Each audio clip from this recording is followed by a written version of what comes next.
Olá, boa noite, sejam todos muito bem-vindos a mais uma live aqui do nosso curso de Relações Internacionais. Essa live vai ser mais do que especial, nós temos uma super convidada. Hoje, a nossa convidada aqui, ela é americana, cônsul dos Estados Unidos lá no Canadá. E, gente, para adicionar algo extra na nossa live, essa live vai ser em inglês, tá? Eu sei que todos vocês têm alguma coisa de inglês, vocês entendem um pouco, a gente já conversou com a doutora Zimmermann e ela vai conversar com a gente, vai falar devagarinho para que a gente possa entender. Mas, como é que funciona? Ela vai fazer a apresentação dela primeiro, tá? Mais ou menos uma meia hora, toda em inglês, o inglês devagarinho para vocês irem entendendo. E vocês, por favor, vão participando, vão mandando as perguntas de vocês aí no chat, tá? Se vocês preferirem, gente, eu não tô tão confiante no meu inglês para mandar a pergunta em inglês, não tem problema. Manda para a gente a pergunta de vocês em português, que a gente vai traduzir aqui, e aí a gente vai fazer a pergunta, tá? Bom, eu comecei já falando, estou um pouco ansiosa hoje, mas eu vou daqui a pouco fazer as apresentações de todo mundo que está aqui hoje. E antes, só para lembrar, gente, eu tenho um ponto que é bem importante, tá? A doutora Zimmermann, ela está aqui hoje conosco para contar a experiência pessoal dela. Ela vai contar para a gente como é ser diplomata e americana, né? Ela é estadunidense. Ela não está aqui para falar em nome do governo, ela não está aqui como porta-voz oficial do governo americano, tá? Então, o que a gente pede para vocês? A gente não vai ter uma live sobre posicionamento político, a gente não vai falar sobre relações bilaterais entre Brasil e Estados Unidos. A nossa conversa aqui é sobre essa experiência da doutora Zimmermann na diplomacia. Então, fiquem bem à vontade para mandar as dúvidas, qualquer dúvida que vocês tiverem sobre a experiência dela, tá bom? Bom, e qualquer coisa, se a gente estiver falando muito rápido em inglês, vamos mandando aí no chat. Eu já vou aproveitar para falar para vocês que o inglês, gente, ele é muito mais uma questão de coragem do que só de estudo. Eu, por exemplo, tenho um inglês intermediário, mas eu estou aqui, eu vou falar em inglês com vocês porque o importante é sempre a gente se comunicar. Né? O importante é a gente sempre tentar se comunicar, tentar falar e conversar com pessoas dos outros países. Então é isso que eu vou fazer agora, vocês vão ver. O meu inglês não é o melhor do mundo e mesmo assim a gente vai enfrentar. Well, hello guys, hello everyone. I am Professor Caroline. I am the coordinator of the Bachelor of International Relations. And tonight I'm here with Teresa, and also with Dr. Zimmermann, Dr. Teresa and Dr. Zimmermann.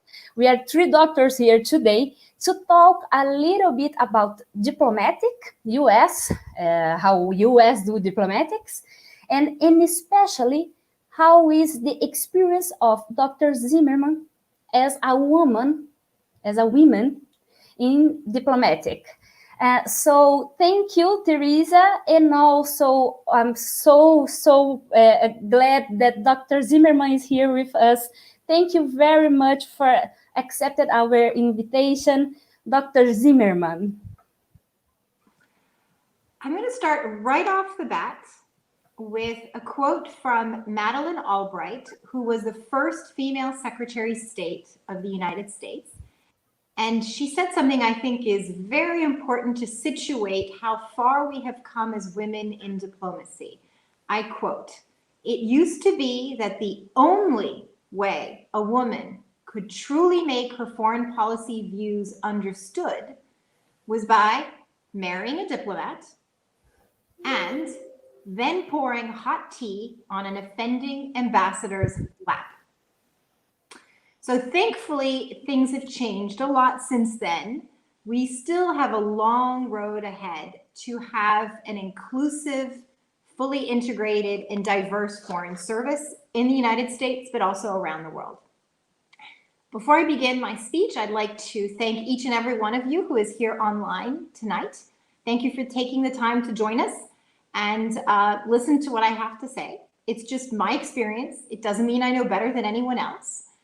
But I'm excited to be here from literally the other side of North America in Quebec City. Special thanks to Enrique Raxa, who linked me with the university, who's a Brazilian national representing Brazil extremely well in Quebec. But also Professor Carolina and Professor Teresa for initiating, hosting, and all the logistics for this event. So it's a real honor for me to be here tonight. I've also been told I need to slow down because when I get excited and passionate about what I say, I start speeding up and speaking very, very quickly, and then it becomes hard to understand. So Carolina said she would tell me to slow down if necessary. So just to sort of set the stage for my presentation, we're going to talk a little bit about what is a diplomat and what is diplomacy. We'll do a 2-minute condensed history of world diplomacy. I'll tell you about the US diplomatic corps and the diplomatic apparatus that is the State Department. We'll talk about women in diplomacy, and then we'll really narrow down to women in the State Department and my experience as a diplomat. I'll share some personal experiences, and we'll have some closing thoughts. As Caroline mentioned, disclaimer, I'm not speaking on behalf of the US government nor the embassy. These are my views and only my views. Also, because we are dealing with academia, I will tell you right off the bat that I have borrowed definitions and quotes off the internet. So do not accuse me of plagiarism. I've owed up to it immediately. With that, I guess we can go ahead and start, if that's all right with Carolina and Teresa. Yeah? Yes, just before I go to, I would like to, because I forgot to say thank you to many people. So if you just let me, I just first I have to say thank you to Henrique, of course. Henrique is the Brazilian that lives there in Quebec and works with Melanie, and he introduces and make that possible. And I also would like to thank everyone that helped us to get this through and to be online. And also, of course, I would like to thank all the students that are just here watching us and make all this effort to understand our English and just being here with us. Thank you very much. So, thank you, everyone. Em português, muito obrigada, gente. Muito obrigada por assistirem. Muito obrigada por estarem aqui conosco. A gente está chegando a 105 pessoas assistindo online. Esse é um recorde nosso. Muito obrigada. E já vou responder a primeira pergunta. Podem mandar todas as perguntas. E sim, ela está lá no Canadá, na cidade do Quebec. Ela está falando diretamente de lá aqui conosco. So, now, yes, Dr. Zimmerman, please. Okay. So I see this as a conversation, right? I've been a diplomat for 16 years now. I worked at the US Embassy in Paris as an intern, and then I worked as a local hire, and then I became a diplomat after passing the test. So it's taken me about 20 years to get to where I am today, all around the world. But my journey hasn't taken me to Brazil yet. So I'll have to be on the lookout for an assignment to come and join you in person.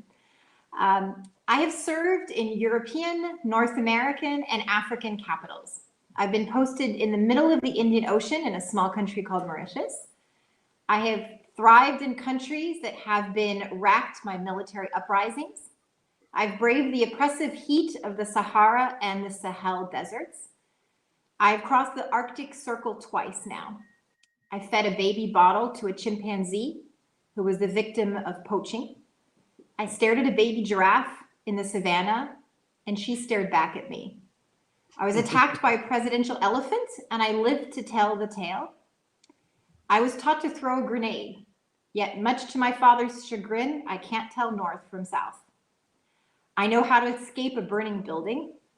I taught ballet in Ouagadougou, and I own combat boots. I know how to African dance, and I have served as interpreters to dozens of heads of state. My nickname in the military was Diplomat Warrior, something I'm very proud of. I was once made an honorary man. We'll get to that story a little bit later. I have eaten caribou tongue, seal meat, and whale blubber. I have dined with presidents and prime ministers, and I have shared meals with village elders and street children. I once helped an orphanage for women accused of witchcraft. I've attended balls and cocktails and conferences, of course, but I would say that my biggest accomplishment is doing all of that while raising 2 boys in 7 different countries. I'm a US diplomat, and I think I have the most wonderful job in the world. So let's take a step back and start from the beginning. To start with, what is a diplomat? If I were one of your professors and you were in my lecture hall, I would ask you, what is a diplomat? So you have the dictionary definition, someone who is always has a kind word, that is always gracious, that type of thing. But really a diplomat that we're speaking about today is a person who's appointed by his or her national government to conduct official negotiations and to maintain political, economic, and social relations with another country. There was a former English ambassador to the United States who said a good diplomat is 5 things. 1, a quick mind. 2, a hard head. 3, a strong stomach. 4th, a warm smile. And 5th, a cold eye. I think some of that is true in different situations, but all in all, I would say that's a pretty accurate definition of what a diplomat is. Probably the most famous American diplomat, historically speaking, was Benjamin Franklin, who was sent to France to negotiate on behalf of the US government for French assistance in our American War of Independence. He was then nominated as a minister and became the first official US envoy to be received by a foreign government. So I would say the father of our diplomatic corps is probably Benjamin Franklin. Today, we are 15,000 American diplomats scattered across 265 different countries or international missions. So now we know what a diplomat is, right? I would say diplomacy, though, is harder to define because diplomacy, some would say, is an art form. It's not something you can give a perfect definition because it really depends on the situation. But I looked up the definition with Wikipedia. Wikipedia is always our friend, and it says that diplomacy is the established method of influencing the decision and the behavior of foreign governments and people through dialogue, negotiations, and other measures short of war.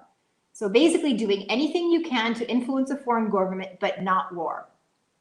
Some would say diplomacy is an alternative to war. Some people would say when diplomats fail, that's when war begins. But war ends because diplomats succeed. So history of diplomacy. I told you I would give you a 2-minute history of diplomacy because that's not what we're here for. But basically, scholars and historians don't exactly agree where diplomacy first started. Perhaps in the 14th century before Christ in Egypt, perhaps in South America. Let's leave that for a fantastic dissertation topic or a scholarly seminar where professors can battle the origins and the authenticity of the first diplomat. But I would say diplomacy has changed over the course of centuries. Initially, it was a courier who would travel to another country with a message and then come back. Little by little, you would establish foreign ministries. You would establish formal mechanisms until we get to where we are today. Oftentimes, diplomats were people that had to be trusted. So they would be someone in the king or the prince or the queen's family, someone they really trusted who could carry the message and be loyal and couldn't be bribed. I would say as well that modern diplomacy that we can speak of today is born in Italy. And Italy is one of the founding nations in terms of diplomacy. For example, it's in Italy that the process of submitting your credentials, of presenting your credentials to a foreign leader were established. When an ambassador comes to a new country, before he can start doing work or before she can start doing work, you have to go present a formal document to say, I am the representative of my country and you will deal with me. And then the president or the king or the prince will accept your credentials. That type of etiquette and protocol was established in Italy. I would say the oldest establishment for diplomacy is probably the Vatican and the Holy See. And they had a diplomatic service as far back as the 5th century. by the 13th century, you actually had embassies in the north of Italy. And it was the first time you used the term ambassador. Before, you would be an envoy, or you would be a representative of the government. But the first time you referred to an ambassador was in Italy. So my favorite city, I think, in the world is Florence in Italy. It's an amazing, gorgeous city with the best ice cream you can ever have on the Ponte Vecchio. I'm not completely digressing because, in fact, Florence played a very important part in the establishment of diplomacy. In Italy, there were two big families in the 13th century, the Sforza, who is the Duchy of Milan, and the de' Medici family in Florence. And some scholars trace back modern diplomatic history to alliances that were made between those two families to keep the French out of Italy.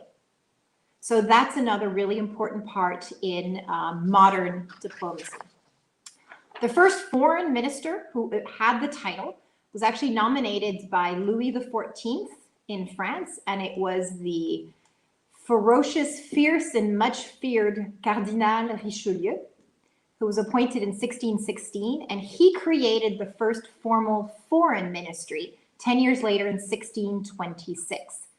Now, the reason he created a foreign ministry is not because he believed there was logistics involved or that this was an ideological, he just wanted to control the envoys completely. And the way he could do that is by grouping everyone together and putting his thumb down and ensuring they did what he wanted, when he wanted, and that they had no other spit loyalties. In terms of codification of diplomacy, there's a lot of mystery about what diplomats can and can't do. Can they be arrested? Can they carry, secret things in their luggage? All of this evolved over a period of time. From 1815, there was a Congress of Vienna that started looking at what regulations might we use for diplomacy. There was a Congress in Havana in 1928. But the real big important meeting, which brought together 81 different countries, was in Vienna in 1961. And that's when modern day diplomatic relations were established.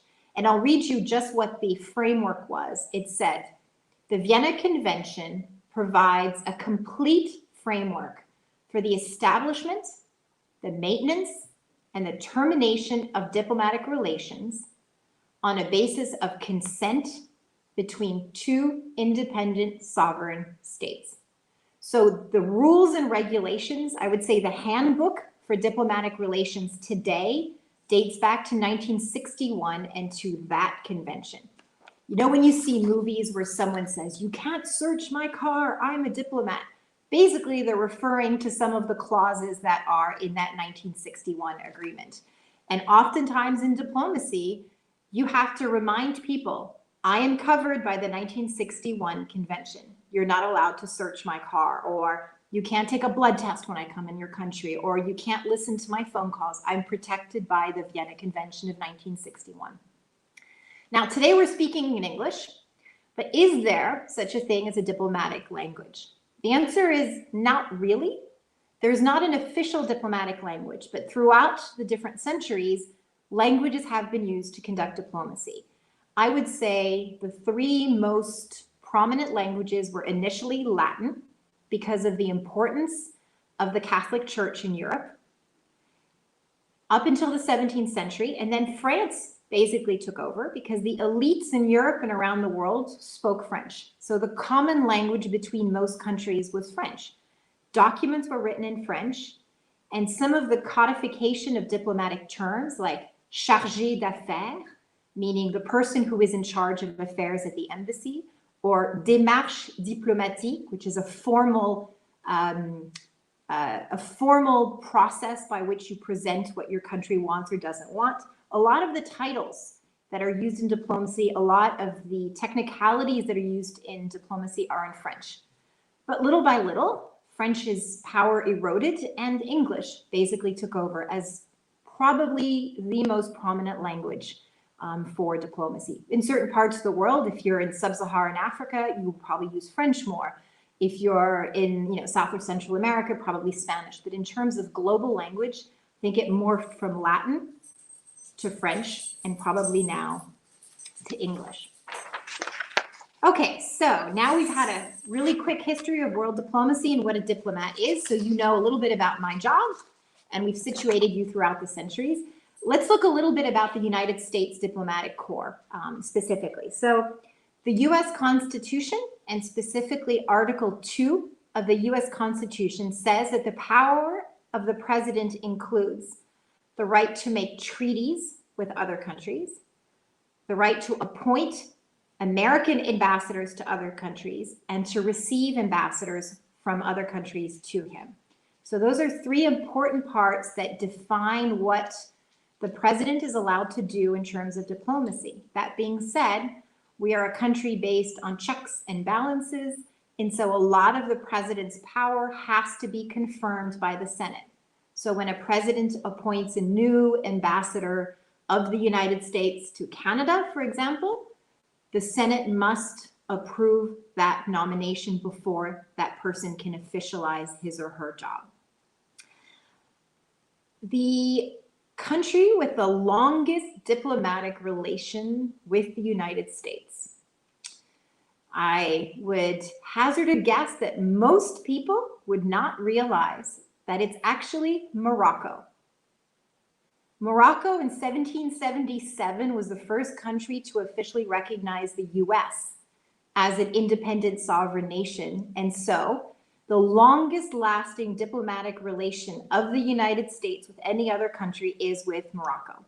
And Moroccans are very proud to remind Americans that they are our first and longest and most faithful friends. So 1777. So who does diplomacy in the United States? We know that the president has authorization from the Constitution to make treaties, send ambassadors, and receive ambassadors. But within the US executive branch, it's the Department of State, which is your equivalent of the Ministry of Foreign Affairs, that conducts diplomacy. So the Department of Foreign Affairs was established in 1789, which is the same year as the French Revolution. It's the oldest cabinet position in the United States. And actually, the State Department is fourth in order of succession if the presidency were ever to come vacant. So the current head of the State Department is Mike Pompeo, but I would say maybe a famous former State Department officer would be Hillary Clinton. So here we have the histories of the State Department, and I'd like to read you two quick statements. One is the vision of the State Department, and the other is the mission of the State Department. So the mission of the State Department is, on behalf of the American people, we promote and demonstrate democratic values and advance free, peaceful, and prosperous world. That's the mission. Now the vision is the U.S. State Department leads America's foreign policy through diplomacy, advocacy, and insistence by advancing the interest of the American people, their safety, and economic prosperity. I pause on this one because it's key to understanding U.S. foreign policy that we are here to advance the interest of the American people, their safety, and their economic prosperity. That's the goal and the vision of the State Department. So U.S. diplomats, we are part of the Foreign Service, and we're here to promote peace and prosperity and to protect American citizens abroad while advancing U.S. interests abroad. And I'd like to pause there as well, because our number one mission of any embassy, any consulate, any American presence post in the world is to protect and take care of American citizens. That is why Congress funds us. Everything else comes after.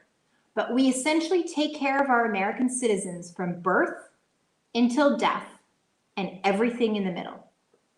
So if Professor Teresa were to have an American baby, she would come to the consulate and we would do a birth certificate and a passport. And later on, we might register 18 years later that child to vote. And if there were any important documents that had to be signed or that had to be witnessed, we are there to take care of our American citizens. And I say from birth until death because we take care of our American citizens when they die. If an American citizen dies, In countries that may not be first world, we often have to go identify the body, and we have to contact the family and let them know that someone has died. Sometimes we have to make funeral arrangements or escort the body back to a plane. I mean, we really do take care of our American citizens all the time. If you're an American citizen and you got caught in Cambodia with drugs, we go visit you in jail. We can't get you out of jail, but we go visit you in jail to make sure that you're being treated like everyone else. Not necessarily treated like we would in the United States, but that you are being treated like everyone else. We can bring you medicine, we can bring you vitamins, we can do that type of thing, but we take care of you all the way through. We are apolitical as diplomats, which means we may have our personal allegiance to a political party, but when we are a diplomat and we serve the President of the United States regardless of what political party he or she is. That being said, we have political appointees that the President can nominate and high-level government officials. But the vast majority of the 16,000 or 15,000 American diplomats, we are apolitical. Just to give you an idea, under President Trump, there were 188 ambassadors or chiefs of mission currently. Career ambassadors make up 57%, and political appointees 42%. So a little bit more than half are career ambassadors, a little bit less than half are nominated by the president. And this has been true of all presidents. It's not specific to President Trump. President Obama, I think, had a relatively high political appointee rate as well. As American diplomats, we take an oath of allegiance that says that we will protect the Constitution of the United States against all enemies, foreign and domestic. I'm sure you've seen people say that before, like the president or judges or anyone that works for the federal government. So let's talk numbers. In the State Department, we have 63,000 employees, but not all of them are diplomats.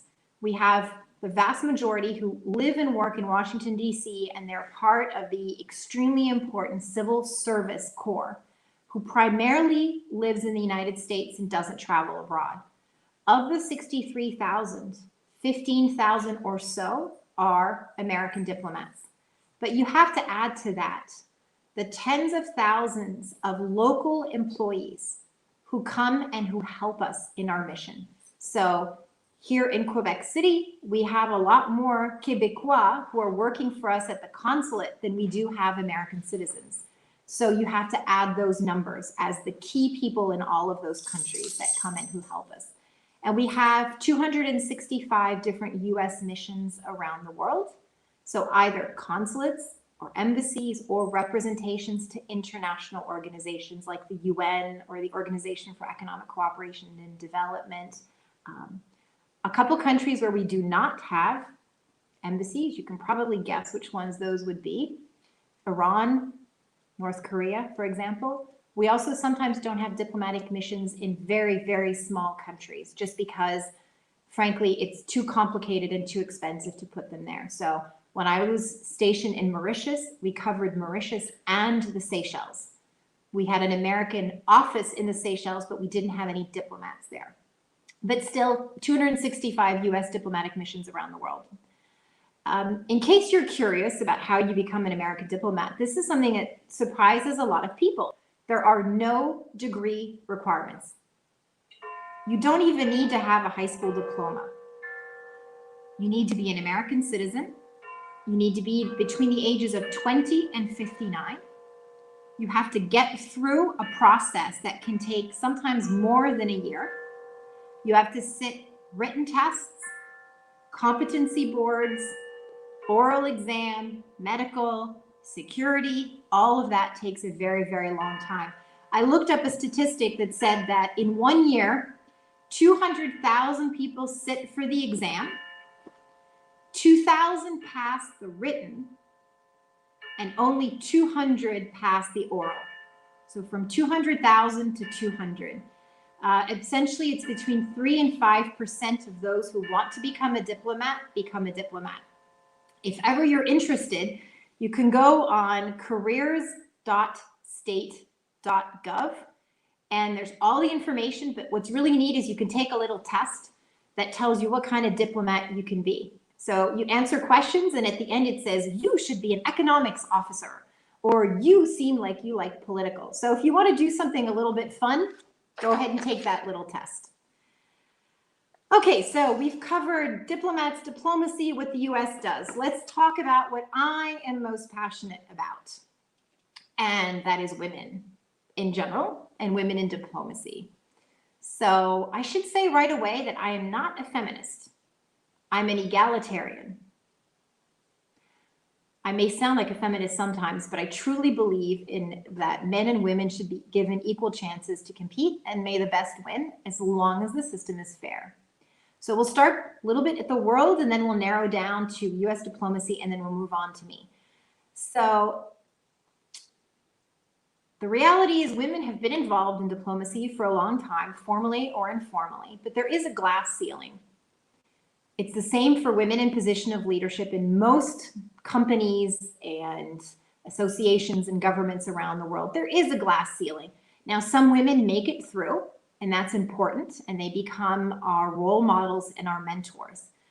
I would say, I think the glass ceiling for women in diplomacy is cracked, but now we need to just explode it, so that there is no more glass ceiling, and that everyone has the opportunity to be fulfilled in whatever career he or she wants there to be.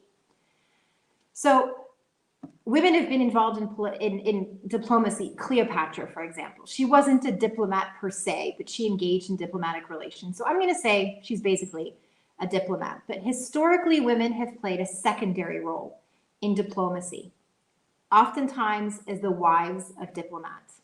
I say secondary because they didn't have the title of diplomats, but a very important role because they did, in many cases, help change mentalities and perhaps even the course of history.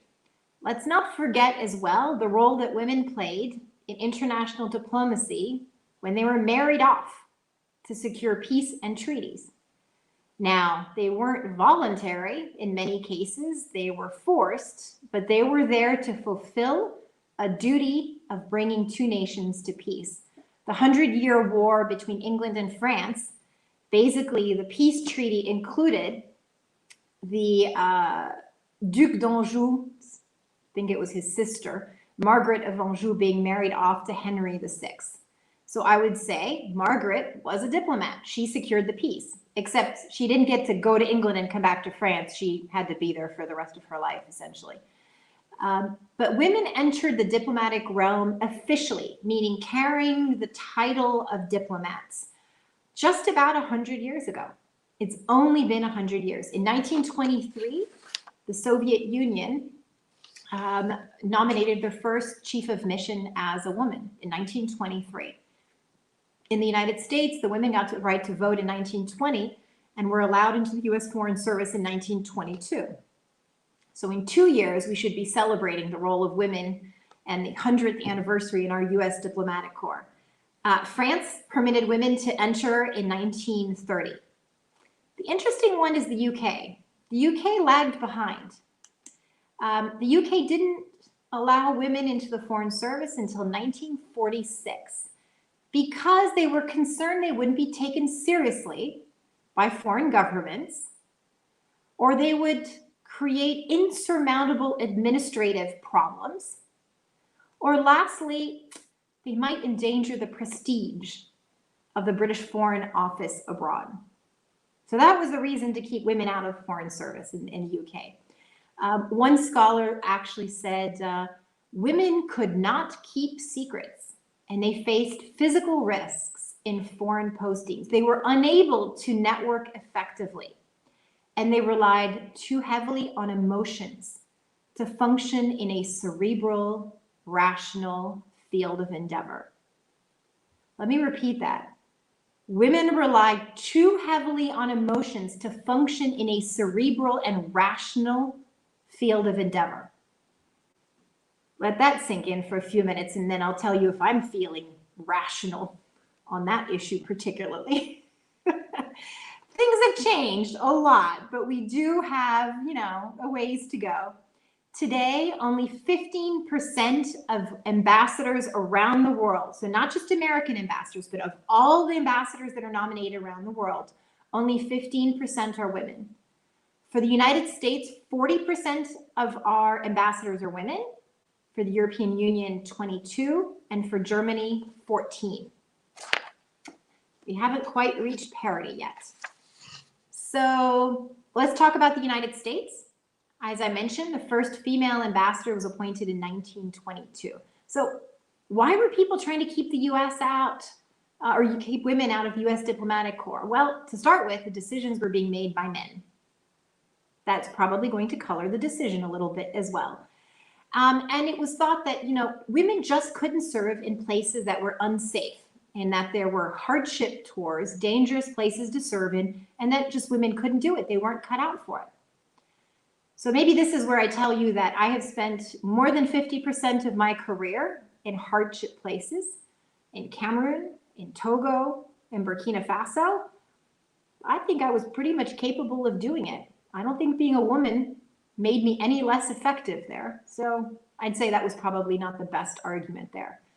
In Ouagadougou in Burkina Faso, when I was stationed there, we had 4.5 months of military riots.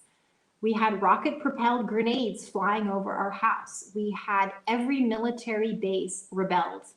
I had militia groups at my door while I was inside with my children, but I didn't leave the country. I was afraid, of course, but I was still there to do my job as a diplomat. So despite being a woman, I can go to hardship assignments and I can do well. I traveled to Niger once, and Niger was having problems with Boko Haram. And in the hotel, I had to push the furniture against my door. And the hotel placed me between 2 rooms where my male counterparts were, because we were afraid that during the night, someone might come into the room and rape me. But I still did my job as a diplomat, and I still love my job as a diplomat. And it's not because I'm a woman that I can't do a job as a diplomat, even in a hard country. So I would say that argument, it doesn't fly at all. But the second argument, which is a really interesting point, I think, is an economic argument. As we mentioned in the past, men used to be the diplomats and wives would accompany. Well, you basically had what I would call a 2-for-1. In the past, you would hire a male diplomat and his wife would come for free. And she would do the entertaining. She would have the lunches and she would build relationships, but she never got a salary. It was free labor. So if you sent a woman out there, well, you couldn't treat her husband the same way. So it made more sense from an economic standpoint to keep the men as the diplomats and the free labor of the women. So the Japanese diplomatic corps was smart about this, and they apparently started paying salaries to the women that were accompanying their husbands abroad because they were doing a real job. So back to the U.S. Foreign Service. I want to tell you in a few points the story of Lucille Atchison, who was the first U.S. diplomat. In 1921, she sat the exam, the Foreign Service exam, and she came in third. Of all the candidates that sat that exam, she came in third, and apparently numbers 1, 2, and 3 were very, very close. But at the time, an undersecretary of state, so a very high-ranking State Department official, was not pleased to see that a woman was intellectually capable, surprise, surprise, to pass the Foreign Service test, right?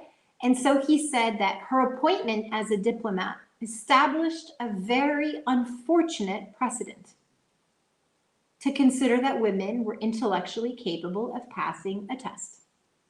She was assigned in Switzerland in 1925, and she resigned in 1927 in order to get married. So I would like to just have a shout out to Lucille and say, on behalf of all the women in the Foreign Service of the United States, but perhaps all the women diplomat around the world, thank you for establishing such a frightful precedent that women were intellectually capable of becoming diplomats. There were other pioneer women in the State Department, the first woman ambassador, the first, African-American woman appointed, the first Asian woman appointed. But I'd like to just pause for one additional landmark case, which is Allison Palmer, who was a Foreign Service officer. In 1976, she sued the State Department and said, the State Department is not being fair to women. You're forcing women to remain in entry and mid-level positions. You're not giving us the experience and the opportunities to become senior leaders. So bureaucracy is slow. It took 14 years before her lawsuit was settled.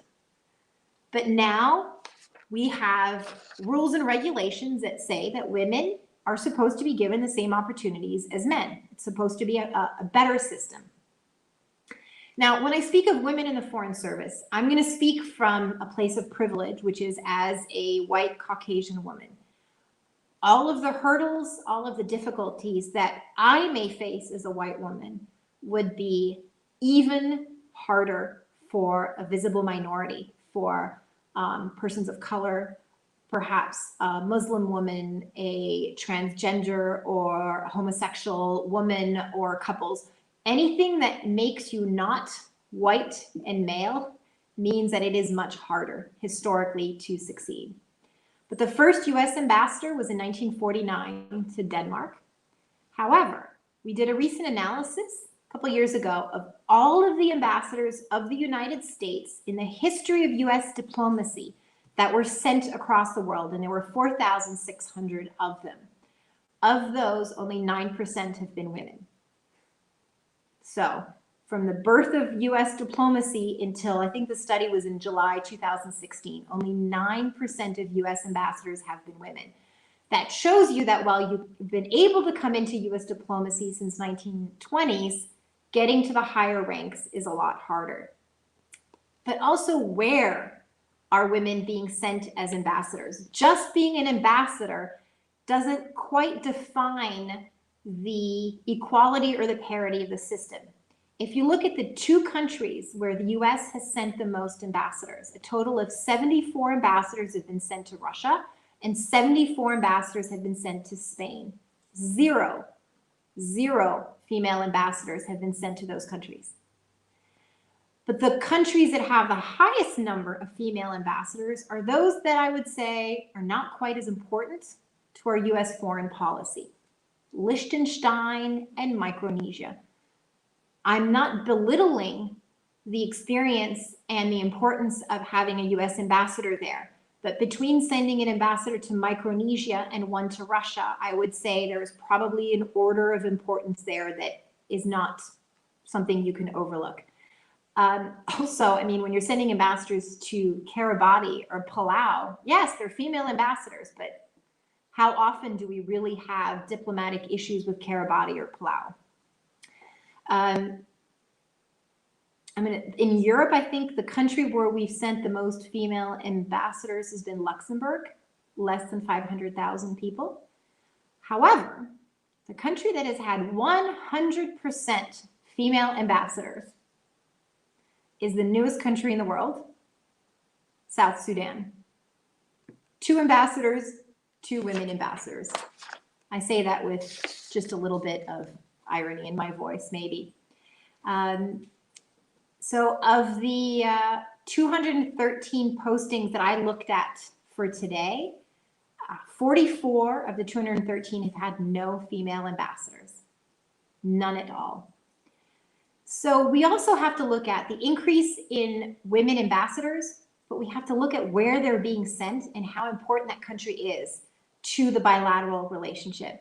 Having a token female ambassador being sent to Palau is not the same thing as being sent to England or Germany or China.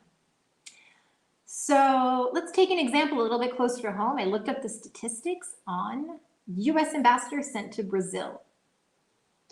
So the US has sent 54 ambassadors to Brazil in the history of our bilateral relations with your country.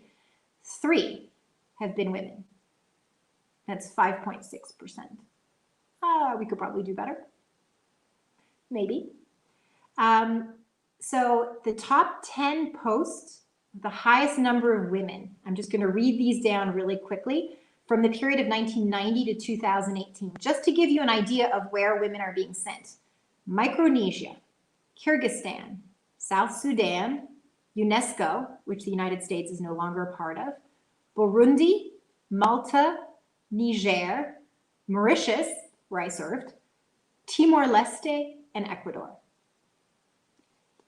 Now, US mission to Canada, I'm going to say is actually a really positive example because in addition to the embassy, we have 7 American consulate generals scattered across, and 4 of the 7 consul generals are women. So in Canada, we're doing pretty well.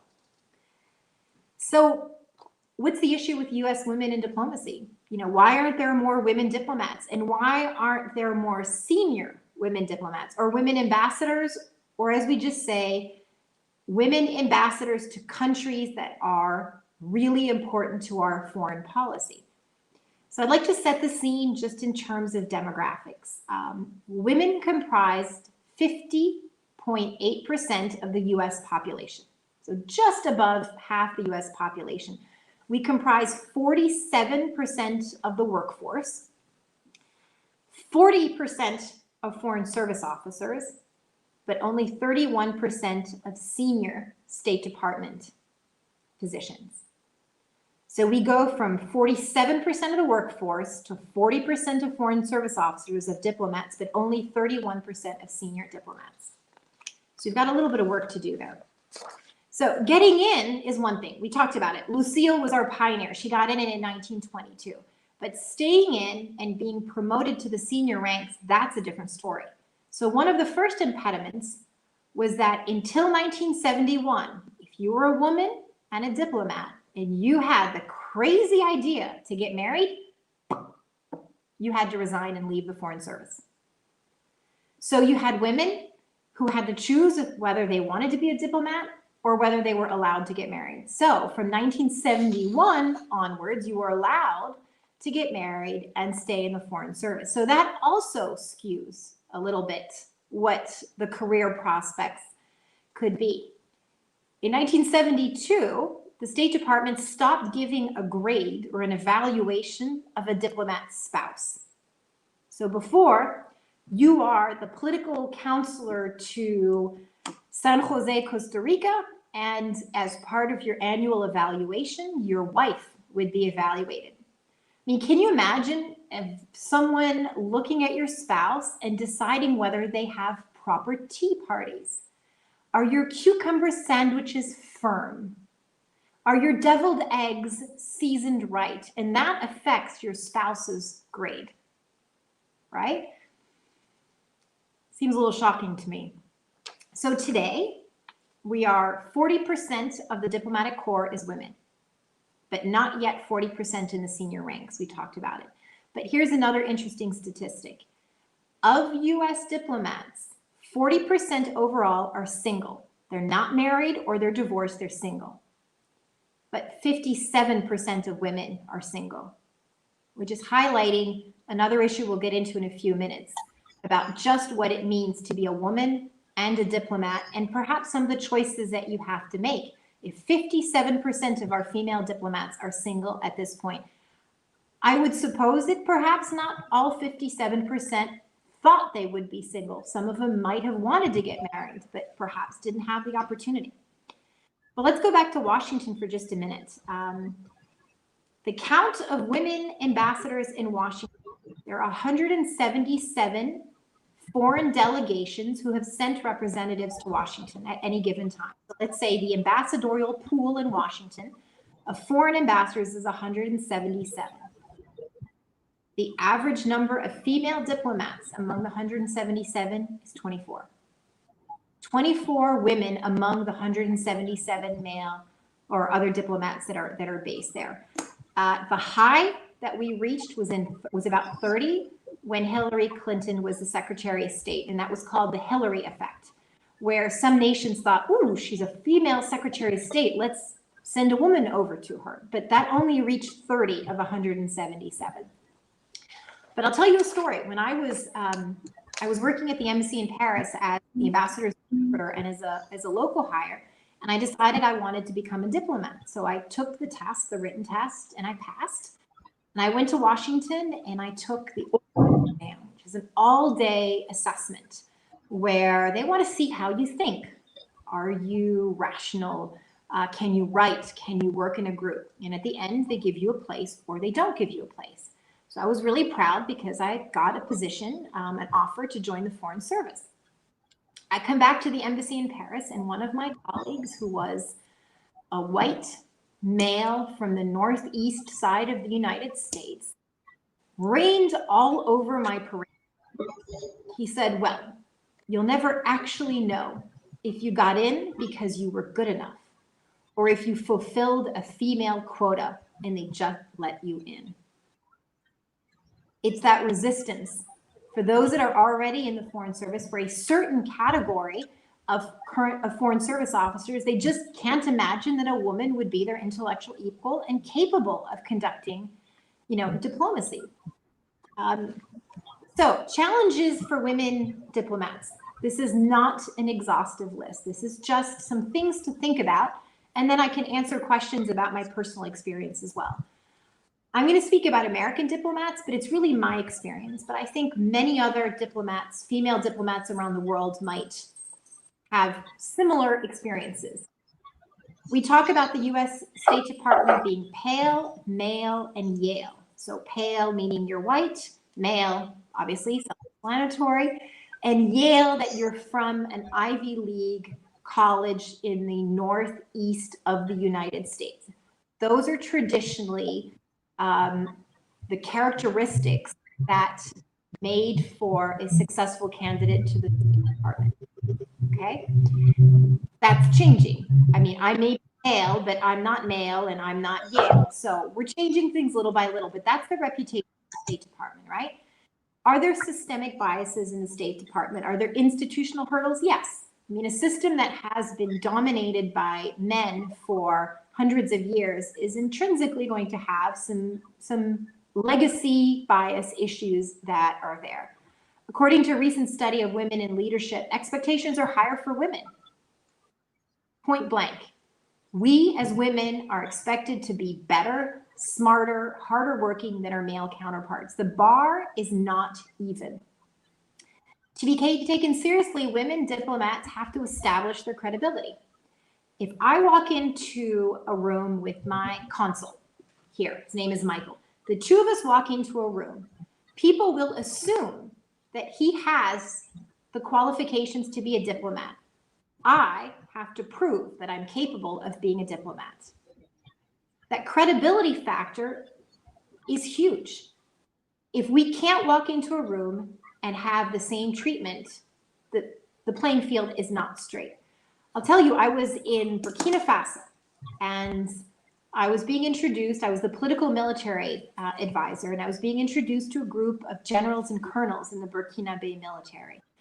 And an employee of mine went around and said, this is General so-and-so, this is Lieutenant Colonel so-and-so, this is Colonel so-and-so, and he turns to me and he says, and this is Miss Zimmerman. And I thought, you're going around using everyone's title. I have one, use it. So I pulled them aside and I said, if you're going to use titles, you're going to use mine. You're going to introduce me as Dr. Zimmerman, because there's no reason that every male gets to use his title and I don't get to use mine. I earned mine, I will be respected for it. But the fact that I had to point that out, I'm not a miss, either that or it's, Mr. Boubacar, Mr. Seydou, Ms. Zimmerman, but you don't get to switch all the way through. So again, establishing that credibility. Teresa and Carolina, you will have seen, I signed my emails. It says Melanie Zimmerman, PhD, to establish my credibility. To say I have a degree, which means I'm maybe not stupid. Can you please listen to me? But I have to prove that I have that credibility factor.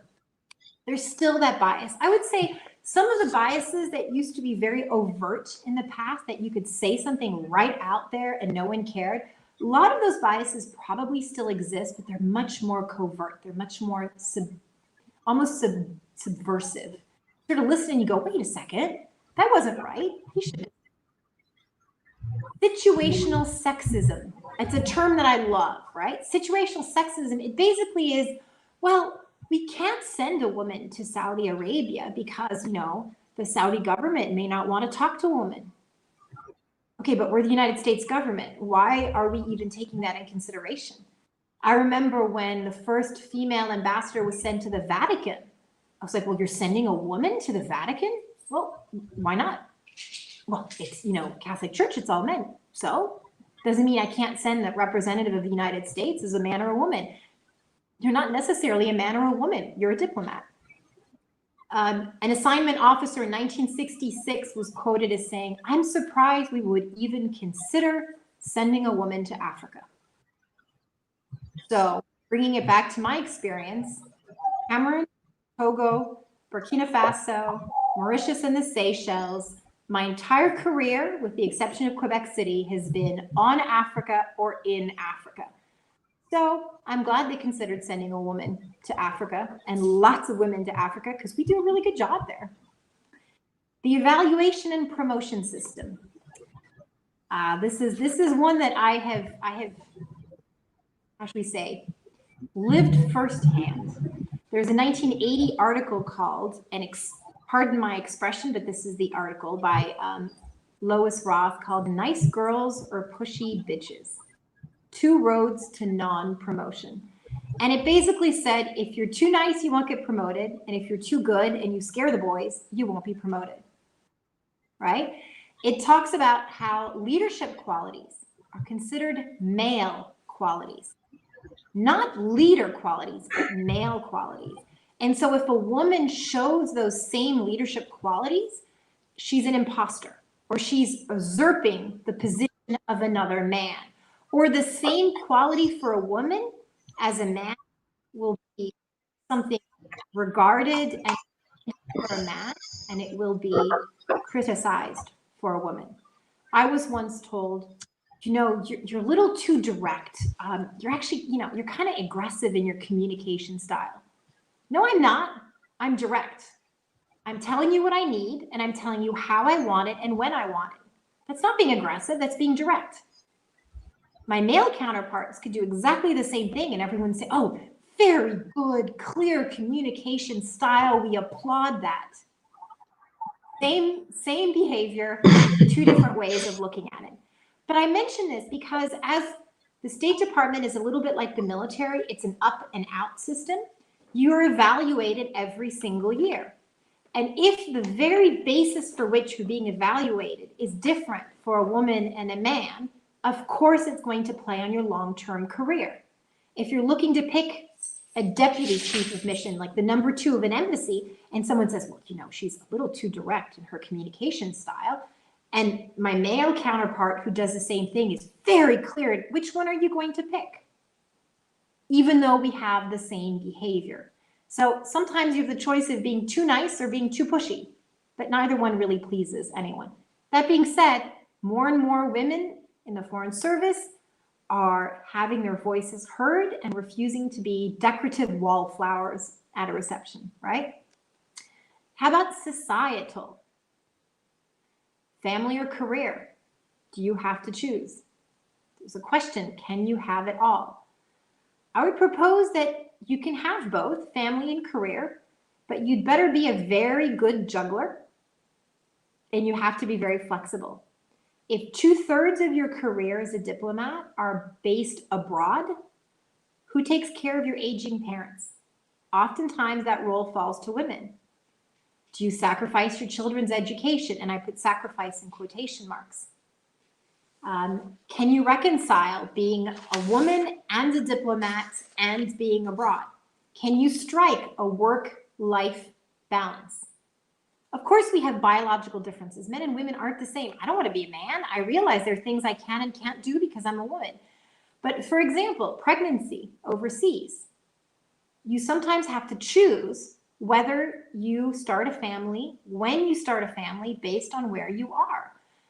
Until 2020, the State Department had no maternity leave, 0.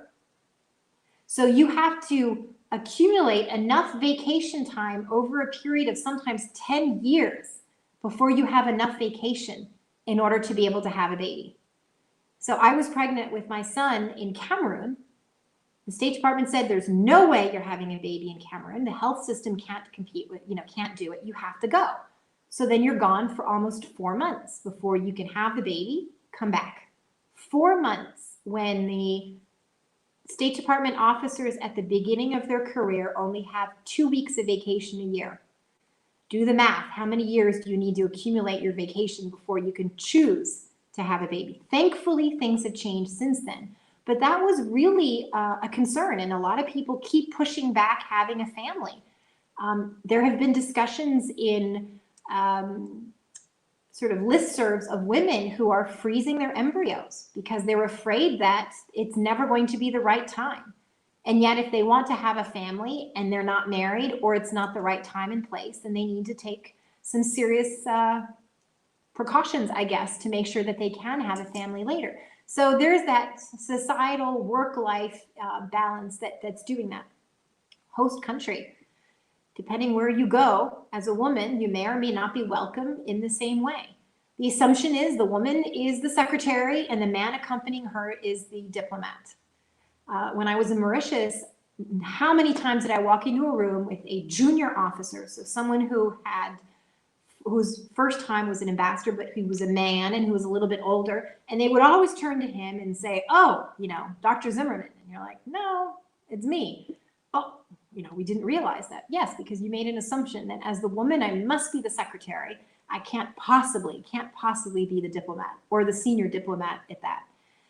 There are host country laws and there are religious constraints sometimes that make being a woman diplomat not impossible, but you have to work around it. So when I was in Cameroon, one of my employees had a baby and he was Muslim, and they had the naming ceremony, can't remember, about a week after the baby was born. And he invited me and I thought, okay, great, I'll go. This is going to be interesting.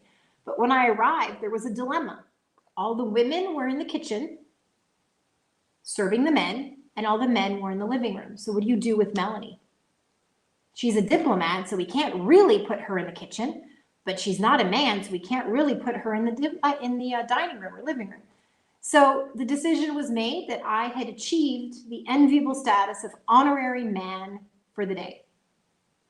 And as an honorary man, I could go to the living room with everyone else, and I was not forced to serve the men. So host country, culture, and religion can have an impact and sometimes make it more difficult.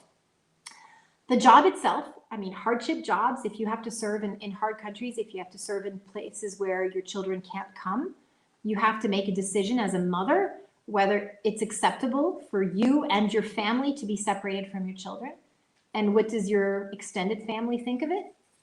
Most of the time, it's okay for a man to go away for a year to Iraq and leave his children behind. But what about the mother? Not quite the same in many cases. You get the judgment from the families. I heard from my very own extended family at one point, "Oh, Melanie, you like your job too much." What does it mean to like my job too much? A man is ambitious and driven. A woman loves her job too much. I'm not sure exactly where that came from. And honestly, there are some self-imposed situations as well, where women sometimes don't go out and get the jobs that they are qualified for. I sat on a panel a couple of years ago where an Australian ambassador admitted that she didn't think she was ready to be an ambassador. And it was a male colleague that said, "This is ridiculous. You need to go after the job." She didn't think she was ready for it. He knew she was. She became an ambassador. So it's also about us as women sometimes taking a chance and pushing ourselves amongst ourselves and putting our names out there and seeing, okay, I might not get it, but maybe I will. I mentioned as well the overt and the covert biases. There was a time where, biases against women were okay to discuss, and you could discriminate against women. You could make comments about, the little lady, or aren't you pretty, or can you bring the cookies?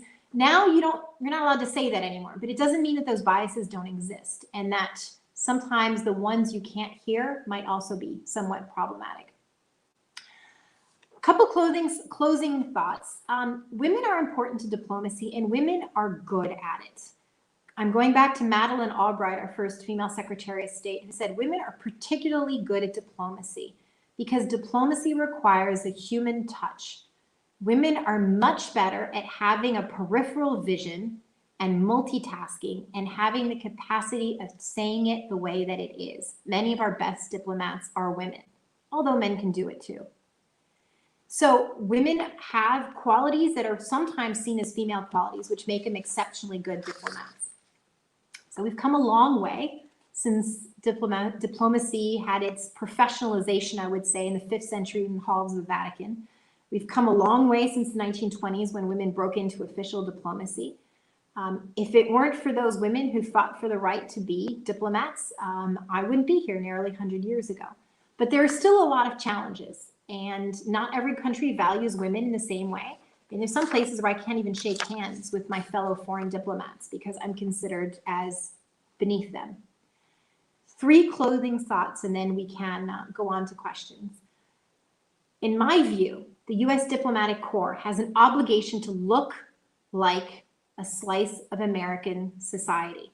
That means diverse and integrated with more minorities present. Assistant Secretary for African Affairs, who was my boss, Linda Thomas Greenfield, said it's important for the world to see the face of America. They need to understand that we are a diverse society and that diversity is our strength, and diversity includes women. The Foreign Service Act of 1980 mandates that we're supposed to represent American society at all levels of the Foreign Service. We are at the entry level, we're there at the mid-level, we need to do better at the senior levels. Secondly, as we just mentioned, women are established as being naturally good negotiators. We're good at our job. And so our diplomatic corps will be stronger, it'll be richer, it'll be more effective if women are better represented at all levels. That's just common sense. Thirdly, to the question I posed a few minutes ago, can you have it all? Can you combine a successful career and a happy family? Because these are considerations that women are taking a look at all throughout their careers. I would say I'm probably the wrong person to ask. You should probably ask my kids, right? Am I having a happy family in addition to having good evaluations? Am I sacrificing one for the other? I personally think that because I'm a mother, I'm a better diplomat. But I also think because I'm a happy, successful, professional woman, it makes me a better mother. I think those two, for me, in my situation, go hand in hand. So can you have it, your family and your career? I would say yes, but maybe not all the time. You sometimes have to make choices, and sometimes you have to decide what is your priority at that time. So to close, I would say women have made great strides in becoming diplomats around the world and becoming American diplomats, but we still have a ways to go. I think our US Foreign Service, and probably by extension, world diplomacy, still needs better representation for women. And to do that, we have to address some of the hurdles, some of the difficulties, and some of the hard choices that women have to make in order to stay in the State Department and evolve in the State Department, rather. So with that, I'm happy to take any questions that you have. Dr. Zimmerman, we have had many questions. I've been writing them. Okay. So that, yeah, but you have already addressed many of them so far in your talk. So well, an interesting one that I think most people would like to listen is what motivated you to be a diplomat? Where did you find the motivation to choose this great career? So I would say it probably started from very, very early exposure to an international community. My mother is French, my father is American. So right there to start off with, I had 2 cultures, 2 languages, 2 communities that meshed together. In addition, I attended the French lycée, the Lycée Français in Washington, which, because it's Washington, because you have 177 diplomatic representatives in Washington, you have many, many sons and daughters of diplomats, of World Bank employees, of the International Monetary Fund. So I grew up from the time that I was going to preschool with 15, 20, 30 different nationalities in my class. And so I think I was always intrigued by the experiences and the origins and the cultures of the classmates that I had. So I think that was ingrained from the very beginning. And then honestly, I was an intern at the US Embassy in Paris, and that was a little bit of a test to see if I liked it. And I realized I love the embassy world. I love the job. I thought I could be like a fish in water. So eventually I took the Foreign Service test. But I think it started from the time that I was just immersed in an international culture from the very, very beginning.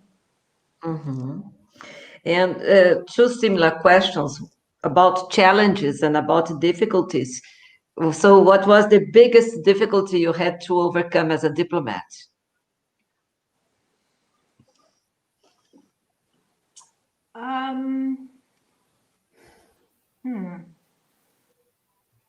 I would say the first one was my spouse was shocked that I passed the test the first time around. He didn't think I would pass it the first time around. And he wasn't quite prepared to start being the spouse of a diplomat. That was the hardest one. And I mean, for me, I was a little bit angry thinking you thought I was going to fail. Like you expected me to fail and now you're surprised that I succeeded. I would say that was maybe the first one. And then, I mean, there have been, challenges of, uprooting your family sometimes. It's not always easy. When your children don't want to leave their friends behind because they've made fantastic friends. And then you have much more practical ones. How do you deal with a host country official who thinks that because you're a woman and you're American and you're blonde and you smile, it must mean that you're interested in him? How do you push unwanted advances? And that's a real problem. It's a real problem in some countries that part of being a diplomat is you're friendly and you're open, and that can be misinterpreted at times. And I had a high-ranking official at a reception once. When I asked him in French, I said, "Qu'est-ce qui vous ferait plaisir?" So the literal translation is, "What would please you?" Which is, I would say, high French for saying, "What can I bring you? What would you like to drink?" I kid you not. He looked at me and he said, "I would like to lick you." Oh my God. Oh my God. How do you answer that? I mean, do you slap him because it's extremely rude? But no, I mean, he might actually like that, right? So I thought about it. I'm really sorry, but it's not in my job description to be licked. I can, however, bring you something to drink. And he just sort of stopped because he was trying to shock me. But this is a very high-ranking diplomat telling the official government representative. So you have those challenges where you have to decide how you're going to handle it. And it happens probably more often than you might think. I can imagine. Yeah. Yes. And what about the country, the one that you think, you've been to many countries, working in many different countries in Africa and Europe, etc. What was the hardest one? Each country has been fantastic for a different reason. I would say on a personal note that surprisingly, Germany was the hardest country for me. I have a multiracial family, and Germany and the part of Germany that I was in was not particularly welcoming of a family that wasn't all white. And we had some severe cases of racism while we were there. And so while professionally I had an amazing time, from a family standpoint, when you see a small child being repeatedly the victim of racism when he has done nothing to deserve it, that made it probably the most difficult posting. Yeah. Well, there is a question about training courses. Like, is it necessary to have training courses after such a long time as a diplomat? Yeah, so we have what's called the Foreign Service Institute, FSI. Foreign Service Institute is our diplomatic school. So think of a university campus in Arlington, Virginia, so just outside of Washington, D.C. We have a massive training school where almost between each assignment, you can go back and be trained. So you can come into the State Department speaking no foreign language, and they will teach you a foreign language. And so you will go every day for 6 months or a year, or the most is 2 years. If you learn Arabic, Chinese, or Japanese, you can spend 3 years going to school learning that language before you're sent out there. You have to learn how to drive a car in a defensive way. You have to learn how to crawl through fire in case the embassy is attacked. All of these things you're taught, and you can go back between each posting and sometimes while you're there to get more training. So you're constantly being trained. And in fact, the person who's responsible for that was the former general called Colin Powell, who many of you may remember from the Iraq War. He's the one that decided that as diplomats, we shouldn't just come in and never be trained again. We should constantly be learning, constantly being trained. So we go back regularly to the Foreign Service Institute. Before I came here, I had to go back and spend 6 weeks learning about visas and consular work. I had done the course 15 years before, but they said it's been too long, you need to go back and train again. I went back and I trained again. So we train all the time. And lastly, I think a good question is, what piece of advice would you give to our students who are starting, their international relation course? I'd say the most important thing is be passionate about what you do. Truly be passionate about the job, the career, the path that you're choosing. You spend more hours a day at your job than you do looking at your husband or wife or children. And if you don't love what you're going to do, you're going to start to resent it. I'm passionate about my job. I hope some of that came out in what I'm saying. It means when you have hurdles, when you have impediments, if you have that passion, it allows you to keep going. And why would you do a job that you don't love? You don't love it, quit, find something else. And maybe you start being a diplomat and then you realize it was great for the first couple of years, but my situation has changed. I don't want to do it anymore. And that's fine. I've been doing it for 20 years. I love it. We'll see how long I continue to do it. I will continue to do it until I get tired of it or I become too much of a Grinch. And then maybe I'll switch careers. But I would say first and foremost, be passionate about it, and then give yourself the means to accomplish that dream. And that means perhaps sacrifices. Perhaps it means you choose to do one thing rather than another. And I would say perhaps lastly, make sure that your family is on board. And by your family, I mean your immediate family, but your extended family as well. Will your parents resent you because you're not Christmas? I haven't spent very many Christmases or Thanksgivings with my parents. I haven't attended friends that got married or graduation ceremonies because I'm halfway across the world. Is this something that you're willing to do and that your family is willing to accept as well? Because not every family is going to be understanding. Not every family is going to understand that when the ambassador says you stay, you stay. I once had a young diplomat who was denied vacation at the exact time that she wanted it.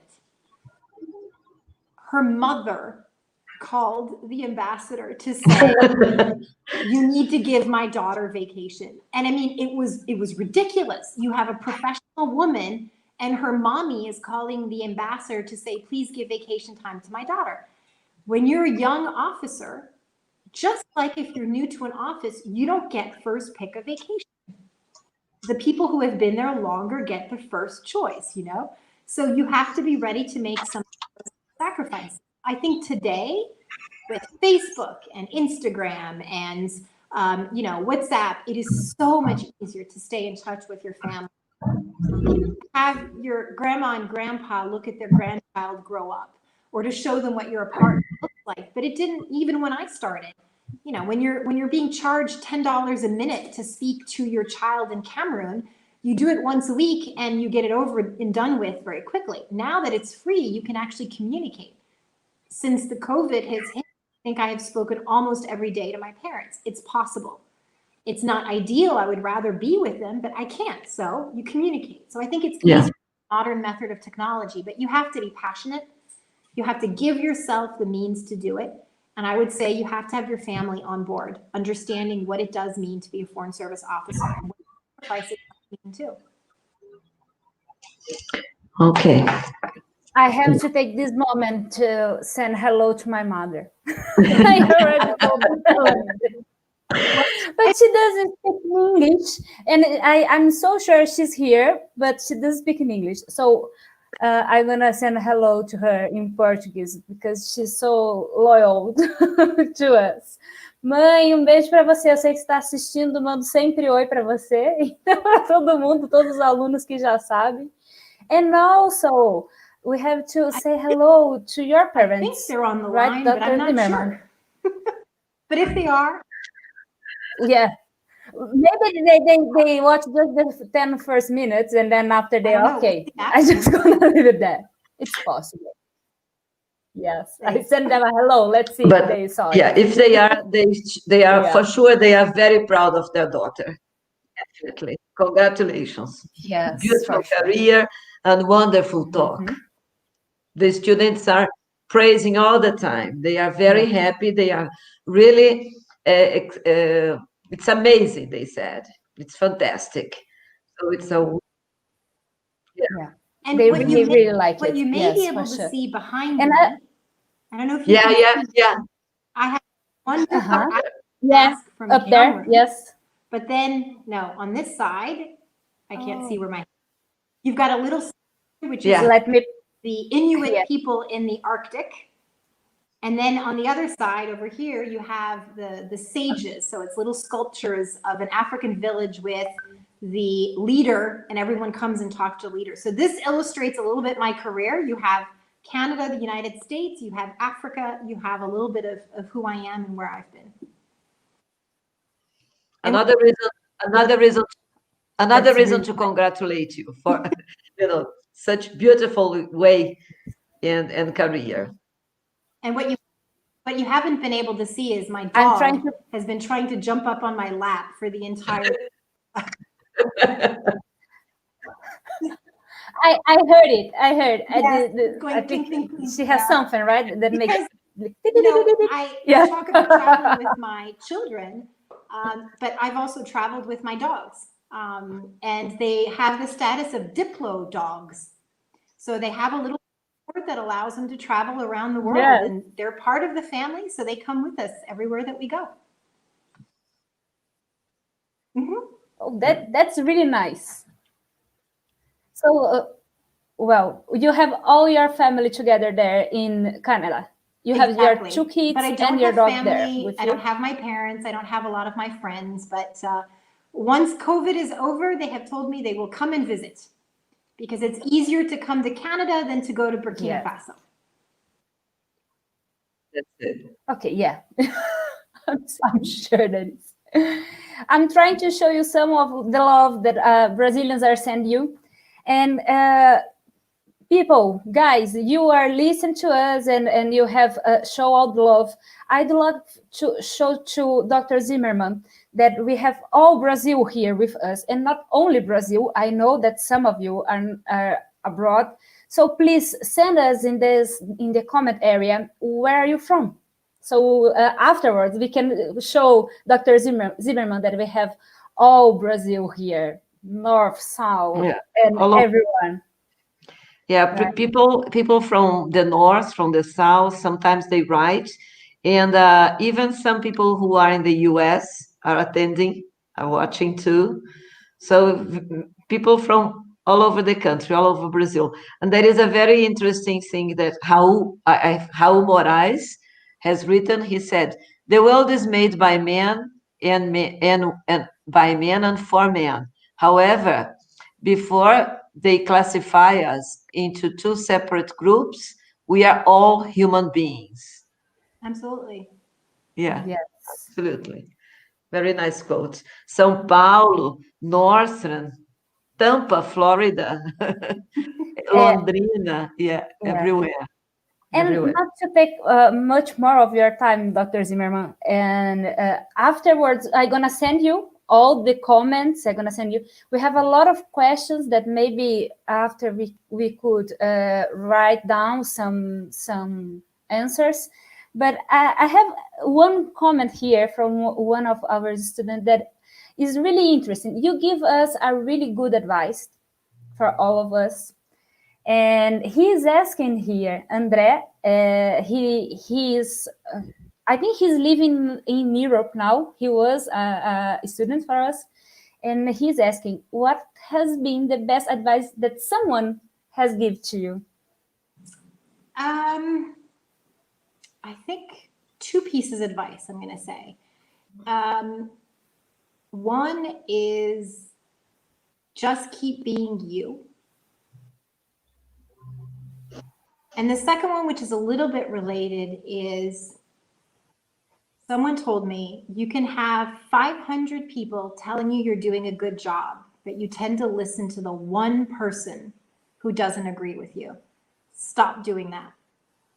Someone will always not like you, not agree with you. But if the 500 other people think that you're doing a good job, that you are a good colleague, maybe you need to listen to that more than the one person who doesn't. So keep being you, and sometimes just let negative comments go away. Now, you have to have self-awareness. If someone gives you a negative comment and he's your boss, you listen to him, right? But generally speaking, I know that sometimes I doubt myself because I listen to that one voice, and I shouldn't listen to that voice. I should listen to everyone else that's telling me the same thing. So be yourself, continue to be faithful to who you are. That's what makes you unique. That's what makes you strong or funny or innovative or whatever. And don't always take the negative comments too much to heart. Yeah. Well, Wise advice. yes. Dr. Zimmerman, we thank you very much. This was an experience that I will remember for all my life. I could say, I just said to Henrique that before we met, your curriculum is just amazing. So I was already in love with you by your resume. And after listening your speech, it was just amazing. I'm inspired. I want to be better, and I want to be a little bit more like you. So really, thank you so much for your speech, for all your words, but especially because the work that you are doing for all of us, all of the countries. Being an American and giving voice to all the women all around the world and showing every one of us that it's possible, we can do it. So your experience is just inspiring, and I feel that, and I'm so sure that everyone is feeling it too. So really, really, thank you so much, so much. You know, if the people who are watching are interested in getting a little bit more information of what a diplomat does, I would send you to the U.S. Consulate Quebec Facebook page. Oh, good. We're posting a lot of things about what we do and who we met and conferences, and we'll probably post something about the talk tonight.